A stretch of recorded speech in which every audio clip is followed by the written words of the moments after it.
Good morning, boys and girls of the internet. I said before that I'm gonna do 2019's vlogs in kind of infrequent fashion. I didn't want to do daily vlogs anymore, but I didn't want to make vlogs when it comes time to do things about important matters or things that interest me. So CES 2019 was last week, and of course, like any CES, if you know what that is, Consumer Electronics Show, they show all kinds of new gadgets and tech and stuff that's going to be setting the future for the world's technology. So I'm always interested in this kind of thing. One of these days I will get out to CES to see the stuff for myself, but for now I just kind of browse articles or watch videos on it. So here I have the top 10 things that I've kind of found that are either cool or quirky or just kind of odd, or things I'm kind of looking forward to for the future. So let's take a look at some of these. I just pulled these articles from Engadget. They just I'm not going to read through the articles, but I'll just I'll link them all down below, just to kind of so you can see. Of course, CES was last week. By the time I'm recording this, so all this stuff is old news by now. I'm been kind of lazy about recording this video, so let's check out what we got here. Let's start off with the world of computers. There's all kinds of cool computing, technology that was shown at the show. All kinds of new laptops and desktops and all kinds of new things showing up. But HP, they're the first ones, technically the first ones, to show a gaming laptop with a 240 hertz display, which means a super high refresh rate. So it kind of throws a new ball into the court. In terms of mobile gaming, and so hopefully gamers that game on mobile laptops, they'll enjoy that. Me, I'm not a big fan of high refresh rate. I don't really see the big deal with it. Of course, I don't game on a PC, so for some of you, this might be a good thing, and probably a lot more gaming computers in the future are going to be coming, because I know I think Razer is technically already beating them to the punch. Because even though HP's shown this first, it's not going to be out till like, what did it say? Till July. And I think Razer has one that has a 240 hertz display. That one's going to come out in like March or April or something. So they're technically beating HP to the punch, even though HP showed theirs first. Moving along. Folding technology. The world's first foldable phone is here. It's not a future concept, it's real. They're actually selling this in China now. It's a real device. You can buy it. It's like $1,200, $1,300. It's not cheap. And it is rough around the edges. Everybody who put their hands on it, first they're like, oh, that's cool. You can actually fold it. But it's a little glitchy. It's not too compact. It doesn't like fold flat. In fact, it folds and it's like a little book. And people are kind of like, you see this, it's cool, but it's like technology for technology's sake, because what do you do with it? Like, what does it give you that's better than other phones? It's not a very powerful phone from what, the specs show. It's more of a proof of concept more than anything, in my mind. So it's fold out to a tablet, or you could fold it down and be a smaller phone, because it's kind of cool. See, it doesn't really fold down flat enough, so that's in your pocket. I'm wondering what the durability, something hits your pocket and crushes it more, crushes it down more, flattens it more. That could be, but I'm sure all the big manufacturers like Samsung and whatnot, they're working on their own. So this is just going to be the future. We're going to see that more and more. And of course, CES being all like technology has been encroaching in our vehicles for quite some time. So it makes it's no surprise that we see a lot more car technology shown at CES. There's a lot of cool things that are shown, a lot of autonomous driving type tech and all kinds of things like that. So Mercedes showed off this concept. It's a kind of a taxi slash delivery van type of thing. Really wild design, of course. I'm pretty sure if they ever make something like this, it's not going to look this wild. It's definitely a concept. Normally they would show these things at like auto shows, but CES is all like technology, and this is a very technological type of thing. And so it doesn't have any driver. You just kind of get in it, and there's just seats all around, as you can see, and I'm sure you can like put cargo in it and stuff. Interesting, I guess, but I'm looking at it, and of course it's given it the concept. I'm like, all right, I know it's a concept, but where's the seat belts? Where's the safety tech? That's something I'm sure they'll implement if this thing ever comes to fruition. So yeah. I just saw it's not truly autonomous. They remote controlled it. I'm not surprised. It didn't really look in pictures like it had like the technology on it to drive by itself. It doesn't have like the lidars and stuff like that. Onto a little more quirky things.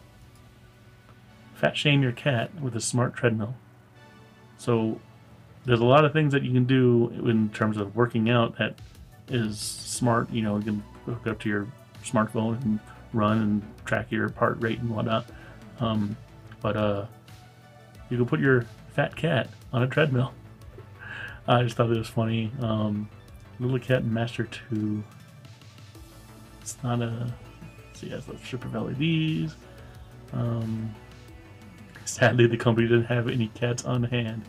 CES to test out the machine, so it's not clear how easy it is to lure your pet onto each day. That's too funny. $200. Wow. Oh wait, never mind. A regular analog cat treadmill that will require you to motivate your cat manually will set you back $200. This will be priced at $1,800. $1,800 to make your fat cat run on a smart treadmill. Somebody will buy it, I guess. So, in relation to technology and working out, of course, they got more fitness type stuff. So this is for like boxers, which is pretty cool, I guess. It's giving you some technology in I guess the gloves and the punching bag and stuff. And I'm assuming this could probably track what you're doing, kind of coach you into what you're doing. So it seems pretty cool. $995. So $1,000 for a punching bag, gloves, tracker, straps, and a floor mat. So more and more stuff. As people try to work out and track all their working out, there are certain things that they can't track, but this just adds to the things that they can do. So that's cool. Back to some computing technology. Finally, NVIDIA has released their mid-ranged graphics cards. This is a follow-up to the older 1060 GPUs, and it's more powerful than a 1070 Ti apparently. So there's the RTX 2060 is something that I've personally been waiting for quite some time. I've mentioned before in my vlogs last year that I've been waiting for a mid-range card because I don't want to buy a card that's like a couple years old. I could have bought a 1060, I could have bought a AMD RX 580, but they're old. It's old technology now. People have been using those for Bitcoin mining and stuff, and for a while prices went way high. I don't want to worry about that, so I was waiting for, once NVIDIA released their 2070, 2080 cards last fall, I'm like, okay, they're going to be hopefully announce their mid-range cards soon, because they can't rely on high-end cards forever. Gotta bring stuff out for people who can't really afford to drop $500, $600, $700 on the graphics card. So they just released this. It's of course it has the ray tracing technology in it. Of course you don't have to use it, and it seems pretty powerful. And at $350 starting, our average price, I'm sure all kinds of manufacturers are gonna have different price ranges for their different packages of it. But it seems pretty good. 6 gigabytes of GDDR6 RAM, 240 tensor cores, 52 teraflops of deep learning. Now that's one thing that these RTX cards, they support deep learning, because that's a thing. Hopefully though, I want to see how these do with productivity apps, like how they do with rendering video and stuff. So that's what I'm kind of curious about. Moving on to sunglasses, not just any sunglasses, but mixed reality glasses. In terms of like virtual reality and stuff like that, I'm more interested in something like the Microsoft HoloLens. A HoloLens is just like a goggle that you put on, but you can still see the real world, and just puts augmented reality in front of it. And that stuff, I think, is the way of the future, because not everybody's going to put on VR glasses that they can't see the real world. This, at least, it's more portable. You can wear it around the real world, and just imagine you're just walking around and you look at things, and information pops up about whatever you're looking at. That's cool. That's kind of cool. Games you can develop where you can play games in the real world and see, like, oh, behind that bush is a monster, or something like that. I mean, you can go a lot more than that. But I guess this company, they are making some AR glasses that look more like normal sunglasses. Not sure how well they work. There's not too much information about them, but they said that they look pretty cool. They're very lightweight. I guess you can put like prescription lenses in them, so that's pretty cool. So I'm kind of interested in seeing that. This is the kind of things that I like. Now moving on, of course, you can't talk about CES and technology without talking about televisions. There's always like the latest and greatest televisions out there that they show off, and so yeah, 8K is definitely being pushed very hard in the television world. There will be 8K TVs on the market this year in America. They already have some in Japan, but almost like with the dawn of 4K TVs, where's the content? There's not going to be, hardly anybody shoots anything in 8K. And they say that these TVs, that's a kind of cool display, but they say that these TVs, they have really powerful upscalers. They use like AI to kind of upscale it to make it look better, but like upscaling, you're still losing things. You're still not going to get the full detail of what things are supposed to look like. It's like you're not getting reality of how things look. Especially if you have to upscale, like, it's like, yeah, if you upscale like 4K content up to 8K, that's not all that, big of a task. But say if you only like having like 1080p content or lower, it's gonna look like ass. So I'm very curious to see what these look like in real life. But of course, almost every manufacturer had these. These are just LG. LG had a 8K OLED screen built-in sound. They had like the screen itself emitted the sound. That was pretty cool. They had other 8K TVs. They had 65 inches. They had 75. I think Samsung even had a 95. Sony showed off theirs. All the big companies, they're really pushing for 8K. But again, where's the content? You don't even have anybody who can really shoot affordably 8K content. There's was it Panasonic? One of the companies, they showed off a 8K video camera, but it was like a prototype, and it was off in the corner somewhere, and like almost nobody saw it. And who knows how much it's going to be? They said it's going to be an affordable one, but again, having to deal with 8K content, say if like you're like a YouTuber, you're not going to be recording in 8K unless you have like a $100,000 Red Epic 8K camera. If you have like a rendering pipeline, if you have a computer that can handle 8K rendering, to throw it up on YouTube. YouTube doesn't even support 8K, I don't think. Not yet. And it's too early. I think they're pushing the resolutions too early because no one's going to buy them. No one's going to buy them this year at least.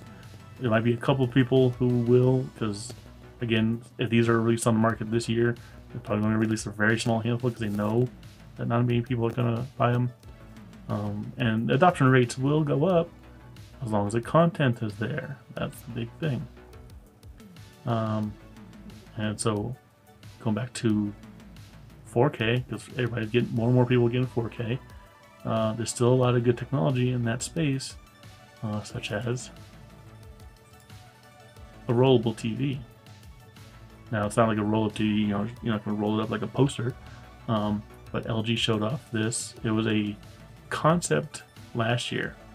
It was a demo or proof of concept, but this year it's actually real, and they're going to be selling it this year. It's a little like, it looks slim here, but it rolls up to a full 4K OLED TV. Let me play a little video clip here. Go back. See, it's going down into it. Apparently, you can like stop, partial way through, and display like little notifications or pictures or something if you want, or you can just have it go all the way down into the box. The box itself has like a sound bar as well, so I'm assuming it's gonna have pretty good sound.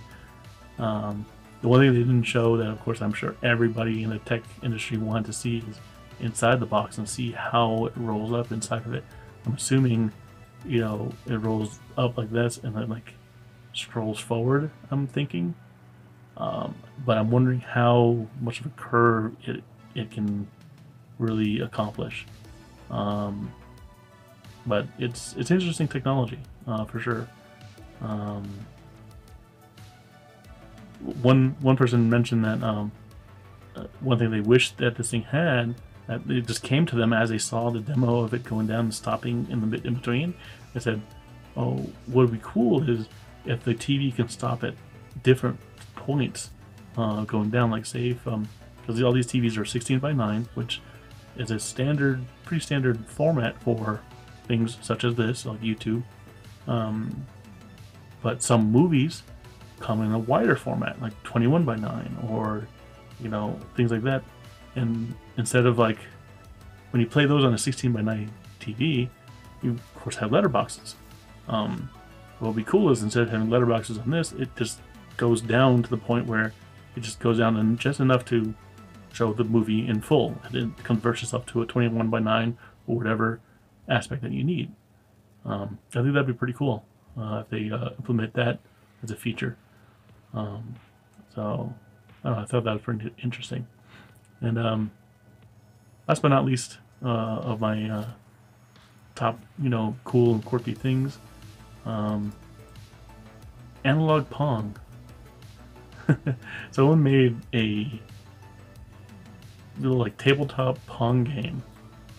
I'll just have to show it to you. So watch this video. The things that are. I'm gonna read this. Sorry. I'm assuming like magnets probably run underneath it, but it looks cool. I mean, I would if you had like a man cave. I mean, that's just something cool to have. I would love to have something like that. Just to show off something cool and neat, and people look at it and go, "Wow, that's cool." I wonder what other kind of weird things you can do with that, like in terms of like old school type games. Like it's almost like air hockey, I'm assuming. But I mean, I played Pong when I was a kid. I'm that old. But to come up with something like that, that's pretty neat, you know.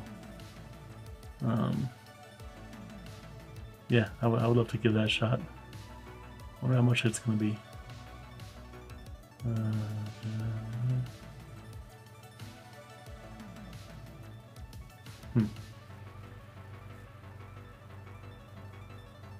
Doesn't say price. Oh wait. Oh. Home edition is priced at $3,000. Arcades can grab them for $429. Why would that be more? Maybe like they would make them more robust for arcades. Cocktail twist. I wonder what makes it that different. So, but yeah, that's I think that's pretty cool. So that's it for my little CES recap video. Let me know what you think. If you saw anything cool at CES that you know, blew your mind, or something you thought was cool and fun and quirky, or just strange, let me know down below. And so yeah, thank you all for watching, everybody. Everybody have a good day. I love you.